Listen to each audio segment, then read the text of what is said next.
Hi ಎಲ್ಲರೂ ನಮಸ್ಕಾರ. ಎಲ್ಲರೂ ಹೇಗಿದ್ದೀರಪ್ಪ? ನಾನಂತೂ ತುಂಬ ಚೆನ್ನಾಗಿದ್ದೀನಿ. ನಾನಿವತ್ತು ನಮ್ಮ ಕೈವಾರ ತಾತಯ್ಯ ಅವರ ಮನೆಗೆ ಬಂದಿದ್ದೀವಿ. ಸೊ ತುಂಬ ಚೆನ್ನಾಗಿದೆ. ಪ್ರಕೃತಿಯ ಮಡಿಲಲ್ಲಿ ನಾವಿದ್ದೀವಿ ಅಂದರೆ ತಪ್ಪಾಗಲಾರ್ದು. ಒಂದು ರೀತಿ ಅದ್ಭುತ ದೃಶ್ಯ ಅಂದರೆ ಹೇಳೋಕ್ಕಾಗಲ್ಲ, ಎಕ್ಸ್ಪ್ಲೇನ್ ಮಾಡೋಕ್ಕಾಗಲ್ಲ, ಅಷ್ಟು ಚೆನ್ನಾಗಿದೆ. ನಾವು ಬೆಳಗ್ಗೆನೇ 6:30ಗೆ ಬಿಟ್ವಿ ಬೆಂಗಳೂರನ್ನ. ಸೊ ಬೇಗ ಬಿಟ್ವಿ ಅಂದರೆ ನಾವು ಎಲ್ಲ ಪ್ಲೇಸನ್ನು ಕವರ್ ಮಾಡೋಕ್ಕಾಗುತ್ತೆ.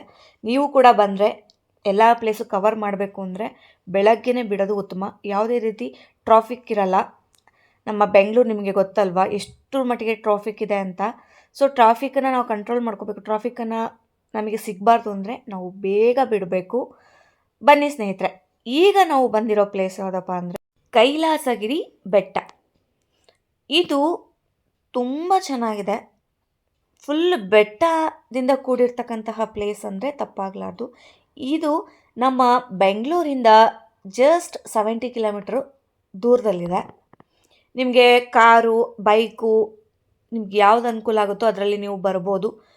ರೋಡ್ ಮಾತ್ರ ತುಂಬ ಚೆನ್ನಾಗಿತ್ತು. ನಾವು ಬಂದಿರೋ ರೋಡು ತುಂಬ ಚೆನ್ನಾಗಿತ್ತು.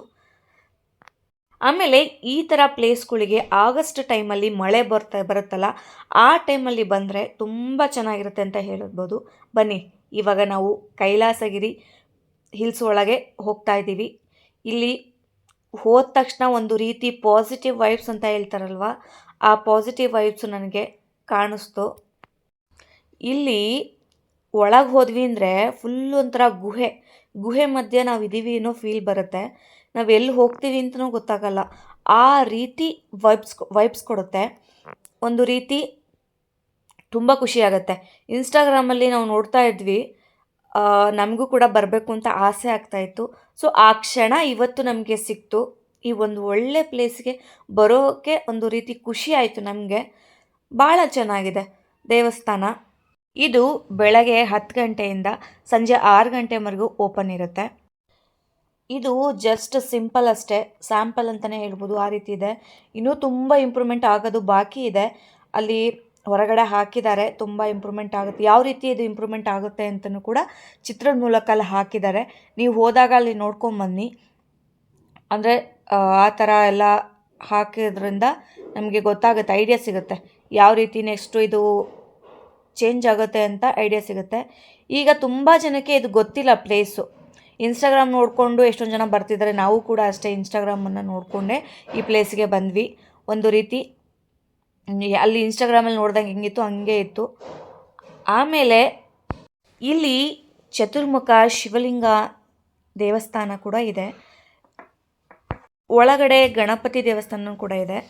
ಆಮೇಲೆ ಇಲ್ಲಿ ಒಂದ್ರ ಮೇಲೆ ಒಂದು ಕಲ್ಲನ್ನು ಜೋಡಿಸಿದಾರಲ್ವ, ಇದು ಅವರ ಏನೇನು ಮನಸ್ಸಲ್ಲಿ ಅಂದ್ಕೊಂಡಿರ್ತಾರೋ ಅದ್ರ ಪ್ರಕಾರನೇ ಕಲ್ಲನ್ನು ಜೋಡಿಸಿರ್ತಾರೆ. ಅದು ಈಡೇರಲಿ ಅಂತ ಪ್ರತೀತಿ ಕೂಡ ಇದೆ. ನೋಡಿ, ನಾವು ಎಷ್ಟೊಂದು ರೂಪಾಯಿ ಖರ್ಚು ಮಾಡಿಕೊಂಡು ಯಾವುದೋ ಪ್ಲೇಸಿಗೆ ಹೋಗೋದಕ್ಕಿಂತ ಈ ಥರ ಒಂದು ಒಳ್ಳೆ ಪ್ಲೇಸಿಗೆ ಬಂದರೆ ನಮ್ಮ ಮನಸ್ಸು ಕೂಡ ಪರಿವರ್ತನೆ ಆಗುತ್ತೆ, ನಮ್ಮ ಮನಸ್ಸು ಕೂಡ ಚೇಂಜ್ ಆಗುತ್ತೆ ಅಂತ ಹೇಳಿದರೆ ತಪ್ಪಾಗಲ್ಲ. ಅಷ್ಟು ಖುಷಿ ಕೊಡುತ್ತೆ. ನನಗಂತೂ ತುಂಬ ಖುಷಿ ಆಯಿತು. ಪೀಸ್ಫುಲ್ ಆಗಿತ್ತು. ಹೊರಗಡೆ ಬಿಸಿಲಿತ್ತು ಸ್ವಲ್ಪ, ಬಟ್ ಒಳಗಡೆ ನಾವು ಬಂದಮೇಲೆ ಫುಲ್ ಒಂಥರ ತಣ್ಣಗೆ ಕೋಲ್ಡ್ ಆಗಿತ್ತು. ಅಂದರೆ ಕಲ್ಲಿನಿಂದ ಮಾಡಿರ್ತಾರಲ್ವ, ಸೊ ಭಾಳ ಕೋಲ್ಡ್ ಆಗಿತ್ತು. ನನಗಂತೂ ಕೋಲ್ಡ್ ಆದಾಗ ಒಂದು ರೀತಿ ಹೆಂಗೆ ಅಂದರೆ ಹೊರಗಡೆ ಬಿಸಿಲಿಗೆ ಬಂದ ತಕ್ಷಣ ಒಳಗೆ ನಾವು ತಣ್ಣಗಿರೋ ಗಾಳಿಗೆ ಬಂದ್ವಿ ಅಂದರೆ ಎಷ್ಟು ಖುಷಿಯಾಗುತ್ತೋ ಅದೇ ರೀತಿ ಖುಷಿಯಾಯಿತು. ನಂತರ ಇನ್ನೊಂದು ದೇವಸ್ಥಾನ ಇದೆ. ಇದಕ್ಕಿಂತ ಮೇಲ್ಪಟ್ಟು ಅಂದರೆ ನಾವು ಕೆಳಗಡೆ ಹೋಗಿ ತೋರಿಸಿದ್ನಲ್ಲ ಈಗ, ನಂತರ ನಾನು ಮೇಲೆ ಹೋಗಿಬಿಟ್ಟು ಒಂದು ಆಂಜನೇಯನ ದೇವಸ್ಥಾನ ಇದೆ. ಇದು 3 ಕಿಲೋಮೀಟ್ರ್ ಇದೆ. ಬೈಕಲ್ಲಾದರೂ ಬೈಕಲ್ಲಿ ಹೋಗ್ಬೋದು, ಕಾರ್ ಇದ್ದರೆ ಕಾರಲ್ಲೂ ಕೂಡ ಹೋಗ್ಬೋದು. ಆಮೇಲೆ ಜೀಪಿನ ವ್ಯವಸ್ಥೆನೂ ಕೂಡ ಇತ್ತು. ಬಟ್ ನಮ್ಮ ಹತ್ರ ಬೈಕ್ ಇರೋದ್ರಿಂದ ನಾವು ಬೈಕಲ್ಲಿ ಹೋದ್ವಿ. ಇದು ಗೋರ್ಮೆಂಟಿಂದ ಯಾವುದೇ ರೀತಿ ಸಹಾಯ ಆಗಿಲ್ಲ. ಅವರೇ ಸ್ವಂತ ಇದು ಮಾಡಿಕೊಂಡು ಮಾಡ್ತಾ ಇದ್ದಾರೆ. ಆಮೇಲೆ ಜನಗಳಿಗೂ ಅಷ್ಟು ಗೊತ್ತಾಗಿಲ್ಲ. ಅಂದರೆ ಒಂದು ಸೋಷಿಯಲ್ ಮೀಡಿಯಾಯಿಂದ ಸ್ವಲ್ಪ ಜನ ಬರ್ತಾ ಇದ್ದಾರೆ. ಇನ್ನೂ ಸ್ವಲ್ಪ ಜನಕ್ಕೆ ರೀಚ್ ಆಗಬೇಕು. ನಾವು ಯಾವುದಾದೋ ಪ್ಲೇಸ್ಗಳಿಗೆ ಹೋಗ್ತೇವೆ, ಯಾವುದಾದೋ ನಮ್ಮ ಕರ್ನಾಟಕದಲ್ಲೇ ಎಷ್ಟೊಂದು ಪ್ಲೇಸ್ಗಳಿದ್ದಾವೆ, ನಮಗೆ ಕಾಣಿಸ್ತಾ ಇಲ್ಲ, ನಮಗೆ ಗೊತ್ತಿಲ್ಲದೆ ಇರ್ತಕ್ಕಂತಹ ಹಿಡನ್ ಪ್ಲೇಸ್ಗಳು ತುಂಬ ಇದ್ದಾವೆ. ಅವೆಲ್ಲ ಆಚೆ ಬರಬೇಕು ಅಂದರೆ ನಾವು ಇನ್ನಷ್ಟು ಓದಿರ್ತಕ್ಕಂತಹ ಪ್ಲೇಸ್ಗಳಲ್ಲಿ ವಿಡಿಯೋ ಮಾಡಿ ಹಾಕೋದ್ರಿಂದ ನಮಗೆಲ್ಲರಿಗೂ ಕೂಡ ಗೊತ್ತಾಗುತ್ತೆ. ಈ ರೋಡ್ ಇದೆಯಲ್ಲ, ಆಫ್ ರೋಡು, ಬೈಕು ಚೆನ್ನಾಗಿರೋ ಬೈಕೆಲ್ಲ ಹೋದರೆ ಚೆನ್ನಾಗಾಗುತ್ತೆ. ಅಪ್ಪಿರುತ್ತೆ, ಫುಲ್ ಅಪ್ಪಿರುತ್ತೆ. ಆದಷ್ಟು ಚೆನ್ನಾಗಿರೋ ಬೈಕನ್ನು ತಗೊಂಡೋಗಿ, ಕಾರ್ ತಗೊಂಡೋಗಿ, ಏನೂ ವ್ಯವಸ್ಥೆ ಇಲ್ಲ ಅಂದರೆ ಜೀಪ್ ಇರುತ್ತೆ, ಅಲ್ಲಿ ಜೀಪಲ್ಲೂ ಕೂಡ ಹೋಗಿ ಈ ಪ್ಲೇಸ್ ಮಾತ್ರ ಮಿಸ್ ಮಾಡ್ಕೋಬೇಡಿ. ಒಂದು ರೀತಿ ನಮ್ಗೆ ತಳಗಿಂತ ಇನ್ನೊಂದು ಕೈ ಮೇಲೆ ಅಂತ ಹೇಳ್ತಾರಲ್ವ, ಅದೇ ಥರ ಆಂಜನೇಯ ಟೆಂಪಲ್ ಇದೆ ಅಲ್ವಾ, ನಾವು ಇವಾಗ ಹೋಗ್ತಾ ಇದ್ದಾವಲ್ಲ ಆಫ್ ರೋಡು, ಅದ್ರಲ್ಲಿ ಹೋದ್ರು ಅಂತೂ ಇನ್ನೂ ನಮಗೆ ಸಖತ್ ಖುಷಿ ಆಯಿತು. ಇದು 3 ಕಿಲೋಮೀಟ್ರ್ ಅಂತ ಹೇಳಿದರು ಅವರು, ಅಷ್ಟೇ ಆಗುತ್ತೆ ಅನಿಸುತ್ತೆ. ಆಮೇಲೆ ಪಕ್ಕದಲ್ಲಿ ಬೆಟ್ಟ ಗುಡ್ಡ ಇದೆ, ಆಮೇಲೆ ಪಾತಾಳ ಕೂಡ ಇದೆ. ಸೊ ಜಾಗೃತೆಯಾಗಿ ನೀವು ಹೋಗೋದು ಉತ್ತಮ. ತುಂಬ ಕೇರ್ಫುಲ್ಲಾಗಿ ಹೋಗಿ ಫೋಟೋಗಳನ್ನು ವೀಡಿಯೋಗಳನ್ನು ಮಾಡ್ಕೊಳ್ಳಿ, ಎಷ್ಟು ಬೇಕೋ ಅಷ್ಟನ್ನು ಮಾಡ್ಕೊಳ್ಳಿ. ನಿಮ್ಮ ಜಾಗೃತೆಯಿಂದ ನೀವು ಇಟ್ಕೊಂಡು ಚೆನ್ನಾಗಿ ಹೋಗಿ ಖುಷಿಯಾಗಿ ಬನ್ನಿ ಅಂತ ಕೇಳ್ಕೊಳ್ತೇನೆ. ಆಂಜನೇಯನ ಟೆಂಪಲ್ಲು ತೋರಿಸ್ತೇನೆ ನಿಮಗೆ ಯಾವ ರೀತಿ ಇದೆ ಅಂತ. ಬನ್ನಿ ಸ್ನೇಹಿತರೆ, ಇವಾಗ ನಾವು ಆಂಜನೇಯ ಟೆಂಪಲ್ಗೆ ರೀಚ್ ಆದ್ವಿ. ಯಾವ ರೀತಿ ಇದೆ ಅಂತ ನೋಡಿ, ಫುಲ್ಲು ಬೆಟ್ಟದಿಂದನೇ ಕೂಡಿದೆ ಈ ಪ್ಲೇಸು. ಇದೇ ಥರ ತುಂಬ ಟೆಂಪಲ್ಸ್ಗಳು ನಮಗೆ ಕಣ್ಣಿಗೆ ಕಾಣಿಸ್ತಾ ಇಲ್ಲ, ನಾವು ನೋಡೋಕ್ಕಾಗ್ತಾ ಇಲ್ಲ. ಅದನ್ನು ಕೂಡ ಬೇಗ ಆಚೆ ಬಂದು ನಾವು ಕೂಡ ಆ ಪ್ಲೇಸ್ಗಳನ್ನು ನೋಡೋಂಗಾಗಲಿ. ಎಷ್ಟೊಂದು ಪ್ಲೇಸ್ಗಳು ತುಂಬ ಚೆನ್ನಾಗಿದ್ದಾವೆ, ನಮಗೆ ಗೊತ್ತಿಲ್ಲದೆ ಇರ್ತಕ್ಕಂತಹದ್ದು. ಅದರಲ್ಲೂ ಕೂಡ ಇದು ಒಂದಾಗಿತ್ತು. ಈಗ ಜನಗಳಿಗೆ ಇದು ಫೇಮಸ್ ಆಗಿರೋದ್ರಿಂದ ಚೆನ್ನಾಗಿದೆ. ಇಲ್ಲಿ ತುಂಬ ಜನ ಬರ್ತಾ ಇಲ್ಲ, ಇನ್ನೂ ಸ್ವಲ್ಪ ಜನ ಬರಬೇಕು. ಬಟ್ ಗಲೀಜು ಅಂತ ಹೇಳ್ತಾರಲ್ಲ, ಆ ಥರ ಇಲ್ಲ. ಜನ ಜಾಸ್ತಿ ಇಲ್ಲದೆ ಇರೋದ್ರಿಂದ ಗಲೀಜು ಅಷ್ಟೇ ಇರಲಿಲ್ಲ. ಆಮೇಲೆ ಇಲ್ಲೊಬ್ಬ ವ್ಯಕ್ತಿ ಇದ್ರ ಬಗ್ಗೆ ಎಕ್ಸ್ಪ್ಲೇನ್ ಮಾಡ್ತಾಯಿದ್ರು, ಸೊ ಅದನ್ನು ಕೂಡ ಕೇಳಿಸ್ಕೊಳ್ತಾ ಇದ್ವಿ. ಇದು ಆಗಸ್ಟ್ ಟೈಮಲ್ಲಿ ಬಂದರೆ ಒಂದು ರೀತಿ ಸ್ವರ್ಗ. ಯಾವುದೋ ದೇಶಕ್ಕೆ ಹೋಗ್ಬಿಟ್ಟು ನಾವು ಸ್ವರ್ಗವನ್ನು ಅನುಭವಿಸೋದಲ್ಲ, ಈ ಥರ ಪ್ಲೇಸ್ಗಳಿಗೆ ಬಂದ್ವಿ ಅಂದರೆ ಇದೇ ಸ್ವರ್ಗ, ಮತ್ತಿನ್ಯಾವ ಸ್ವರ್ಗ ಬೇಕು ಅಲ್ವಾ. ಅಷ್ಟು ಚೆನ್ನಾಗಿದೆ ಪ್ಲೇಸು. ಇನ್ನೂ ಡೆವಲಪ್ ಆಗಬೇಕು, ಇದಕ್ಕೆ ಏನೇನೋ ಮಾಡ್ತಾ ಇದ್ದಾರೆ, ಇನ್ನೂ ಕೆಲಸ ಡೆವಲಪ್ಗಳು ಆಗ್ತಾ ಇದೆ. ಇನ್ನೊಂದು ಸ್ವಲ್ಪ ಡೆವಲಪ್ ಆದರೆ ನಮ್ಮ ಬೆಂಗಳೂರಲ್ಲಿ ಈ ಥರ ಪ್ಲೇಸ್ ಇದೆ ಅಂದರೆ ನಮಗೆ ಖುಷಿ ಆಗುತ್ತೆ ಅಲ್ವಾ. ನಂತರ ನಾವು ಬೈಕಲ್ಲಿ ಹೋಗ್ತಾ ಇದ್ವಿ, ಎಂಜಾಯ್ ಮಾಡಿಕೊಂಡು ನಮಗಂತೂ ಭಾಳ ಖುಷಿ ಆಯಿತು. ಒಂದು ದಿನದಲ್ಲಿ 3 ಪ್ಲೇಸು ನೋಡ್ಬೋದು. ಇದಕ್ಕಿಂತ ಮೇಲೆ ಇನ್ನೊಂದು ಪ್ಲೇಸ್ ಇದೆ, ಅದಕ್ಕೆ ನಾವು ಹೋಗಲಿಲ್ಲ, ಆಲ್ರೆಡಿ ಟೈಮ್ ಆಗಿತ್ತು ಅಂತ ನಾವು ಹೋಗಲಿಲ್ಲ ಜಾಸ್ತಿ. ಮತ್ತು ನಿಮಗೆ ಟೈಮ್ ಇತ್ತು ಅಂದರೆ ಇದಕ್ಕಿಂತ ಮೇಲೆ ಇನ್ನೊಂದು ಪ್ಲೇಸ್ ಇದೆ, ಹೋಗಿ. ಇವಾಗ ನಾವು ವಾಪಸ್ ಮನೆಗೆ ಹೋಗ್ತಾ ಇರ್ತಕ್ಕಂತಹ ರೂಟ್ ಇವಾಗ ನೋಡಿ ಯಾವ ಥರ ಇದೆ ಅಂತ. ಆಲ್ಮೋಸ್ಟು ಬೈಕರ್ಸ್ಗಳು ಇರ್ತಾರಲ್ವ, ಟ್ರೆಕ್ಕಿಂಗ್ ಬರೋರು ಬೈಕರ್ಸ್ಗಳು ಆಲ್ಮೋಸ್ಟ್ ಇಂಥ ಪ್ಲೇಸ್ಗಳಿಗೆ ಭಾಳ ಹೋಗ್ತಾ ಇರ್ತಾರೆ. ನೀವು ಈ ಥರ ಪ್ಲೇಸ್ಗಳನ್ನು ಯಾವತ್ತೂ ಮಿಸ್ ಮಾಡ್ಕೊಳ್ಳೋಕ್ಕೆ ಹೋಗಬೇಡಿ, ಅಷ್ಟು ಚೆನ್ನಾಗಿದೆ.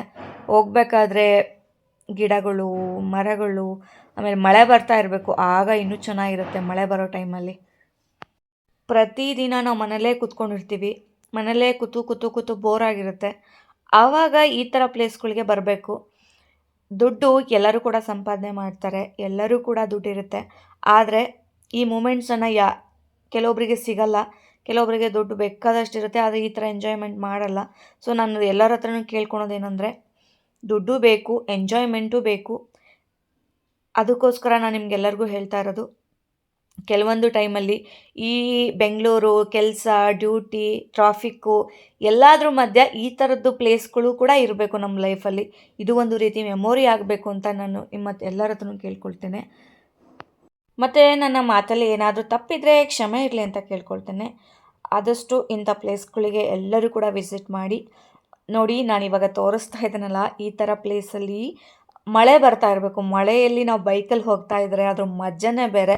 ಓಡಿಸೋರ್ಗೂ ಒಂದು ರೀತಿ ಖುಷಿ, ಹಿಂದ್ಗಡೆ ಕುತ್ಕೊಂಡವ್ರಿಗೂ ಒಂದು ರೀತಿ ಖುಷಿ ಅಂತ ಹೇಳ್ಬೋದು.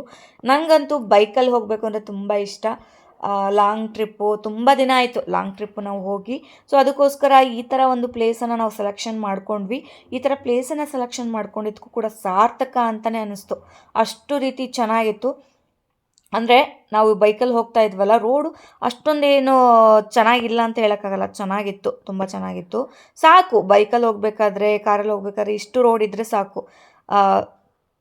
ಅಷ್ಟೊಂದೇನು ಚೆನ್ನಾಗಿಲ್ಲ ಅಂತ ಏನು ಹೇಳೋ ಥರ ಏನು ಇರಲಿಲ್ಲ ರೋಡು. ಆಮೇಲೆ ನಮ್ಮ ಕಣ್ಣಿಗೆ ಹಸುಗಳು ಸಿಕ್ಕವು.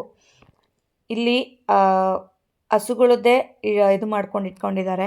ಸೊ ಆಟಾಡಿಕೊಂಡು ಇವಾಗ ತಾನೇ ಬಂದು ಪಾಪ ಅವು ಸುಸ್ತಾಗಿದ್ವು. ಆಟ ಆಡಿಕೊಂಡು ಎಲ್ಲ ಮಾಡಿಕೊಂಡು ಸುಸ್ತಾಗಿ ಬಂದಿತ್ತು. ಆಮೇಲೆ ಅಲ್ಲಿ ಅನ್ನ ದಾಸೋಹ ಥರ ಊಟಕ್ಕೆ ಇತ್ತು, ಫ್ರೀ ಊಟ ಇತ್ತು, ವ್ಯವಸ್ಥೆ ಮಾಡಿದರು. ಊಟಕ್ಕೂ ಕೂಡ ವ್ಯವಸ್ಥೆ ಮಾಡಿದರು. ಇಷ್ಟ ಇದ್ದರು ಊಟ ಕೂಡ ಅಲ್ಲಿ ಮಾಡ್ಕೊಂಡು ಹೋಗಿ, ಚೆನ್ನಾಗಿರುತ್ತೆ.